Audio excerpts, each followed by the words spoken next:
Health experts are reporting an increase in lung cancer cases, sparking a renewed appeal for persons to stop smoking. Shamala Pullen looks at lung cancer in this week's edition of the Health Report. Lung cancer is a type of cancer that begins in the lungs. The lungs are two spongy organs in the chest that take in oxygen and expels carbon dioxide when you inhale and exhale. People who smoke have the greatest risk of lung cancer.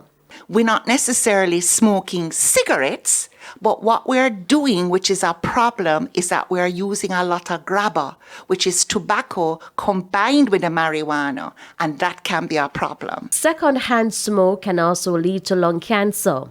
In the last 5 years, there has been a 5 to 10% increase in lung cancer cases in Jamaica. Catching it early, the patient may just have any rails, they may just be a little shortness of breath. They may have, when it gets bad now is when they cough up blood because the tumor is eroding into the bloodstream. We notice changes in the fingers. We develop, the fingers take on a different shape. They have what we call clubbing.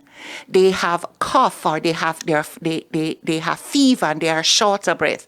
Those are the symptoms. But I don't want my situation to develop to that stage. And even if you stop smoking, the effects can be long-lasting. The problem is we still have a smoking population.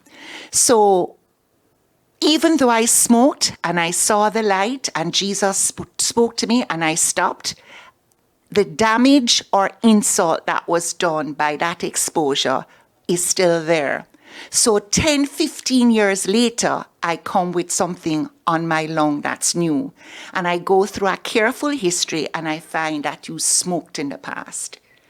It comes back to haunt you. So that is a bit of a concern. So one of the biggest things in order to reduce it is to don't smoke. Treatment for lung cancer depends on the stage of the cancer. If it's early stages with no evidence of spread anywhere, no nodes, or I can do resection, I can remove, I send you to my cardiothoracic colleagues, they remove the portion of the lung. Once there is evidence of spread, then it means I may still be able to do surgery, but then there's chemotherapy. And I would just like to add here that chemotherapy drugs are very expensive and they come with side effects. So usually it's handled by the oncologist and the cardiothoracic surgeons. With your health report, I'm Shamala Pullen, wishing you good health.